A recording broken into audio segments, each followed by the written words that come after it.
ગાંધીનગર ખાતે ત્રિદિવસીય 17મી urban mobility India conference and expo 2024ના આયોજન બાબતે પત્રકાર પરિષદના માધ્યમથી માહિતી અપાઈ।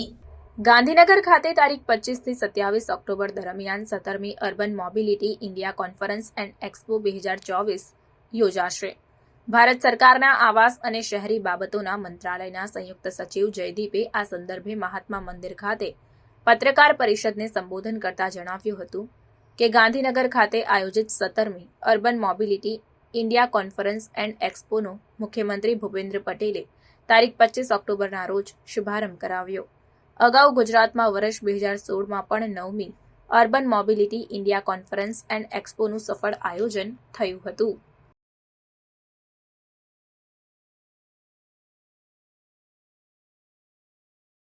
मैं आज जो कर्टन रेजर है हमारी 17वीं अर्बन मोबिलिटी इंडिया कॉन्फ्रेंस का, उसमें मैं सभी मीडिया सहभागियों का स्वागत करता हूं। मेरे साथ जो है राजकुमार बेनीवाल साहब हैं जो एमडी जीओडीएम हैं, और मेरे दाहिने हाथ में मिस्टर आनंद बिश्त हैं जो कि डायरेक्टर हैं गुजरात मेट्रो रेल कॉरपोरेशन में। जैसा कि हम लोग इस कर्टन रेजर में के लिए जो एकत्रित हुए हैं, तो ये हमारी अर्बन मोबिलिटी इंडिया कॉन्फ्रेंस हर साल हम करते हैं, और ये हमारी जो नेशनल अर्बन ट्रांसपोर्ट पॉलिसी है उसका पार्ट है। और इसका उद्देश्य ये है कि हम देश और विदेश की जो बेस्ट प्रैक्टिसेस हैं अर्बन मोबिलिटी की, उसके जो लोग हैं, जो एक्सपर्ट लोग हैं, और जो हमारे जो विभिन्न विश्वविद्यालयों और जो टेक्नोलॉजी इंस्टीट्यूट्स में जो है, जो हमारे जो प्रोफेसर्स हैं, वो लोग आए और हमें अपने बेस्ट चीज़ें बताएं जो कि उनकी लर्निंग्स हैं, जिससे कि हम अपनी पॉलिसी में उनको ला सकें।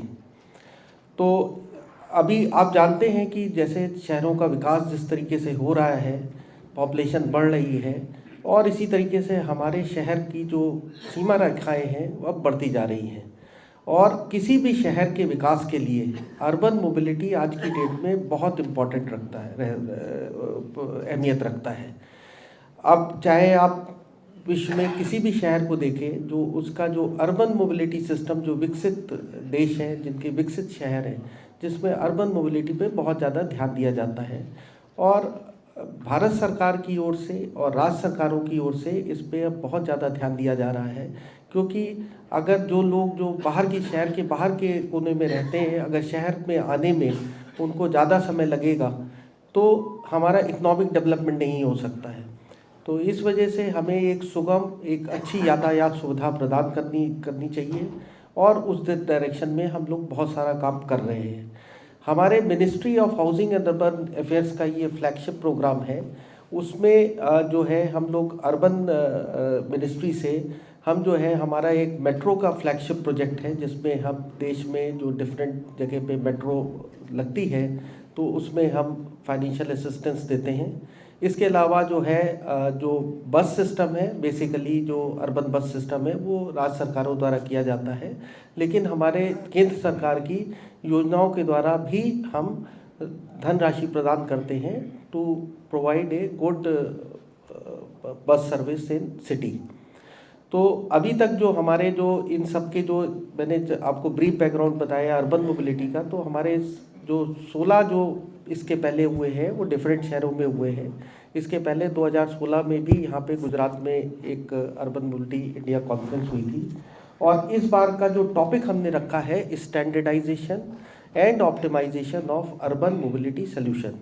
इसका ये मतलब है कि जो भी हम इंफ्रास्ट्रक्चर अर्बन मोबिलिटी से रिलेटेड बनाते हैं उसके स्टैंडर्ड्स प्रॉपर तरीके से होने चाहिए और ऑप्टिमाइज्ड होना चाहिए, जिससे कि उसकी कॉस्ट लागत कमी आए। स्टैंडर्डाइजेशन का ये फ़ायदा होता है कि हमारे जो प्रोडक्ट होते हैं वो स्टैंडर्डाइज हो जाते हैं, और हम देश में उसको विकसित कर सकते हैं अगर बाहर से लेते हैं, और उसके जो हमारे जो इकोसिस्टम है जो सप्लाई चेन का, उसमें उन लोगों में बहुत सहूलियत होती। तो इसको मद्देनज़र रखते हुए हमने ये ध्यान में रखते हुए ये इवेंट का टॉपिक रखा है।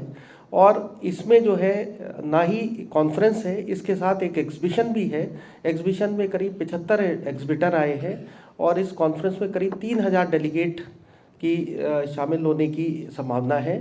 और इसमें हमारे कुछ टेक्निकल सेशन होंगे, 8 टेक्निकल सेशन होंगे, 9 राउंड टेबल है और 2 कॉन्क्लेव सेशन है और 1 प्लेनरी सेशन है। जो कल जो होगा वो इनॉग्रल सेशन होगा, जिसमें कि जो माननीय मुख्यमंत्री जो है इसका एग्जीबिशन का इनॉग्रेशन करेंगे और कॉन्फ्रेंस की शुरुआत करेंगे। उसके बाद हमारे ये सेशन शुरू हो जाएंगे और जो 27 तारीख को वैलिडिक्टरी सेशन होगा, जिसमें कि इसमें जो है इसका समापन होगा इस फंक्शन का।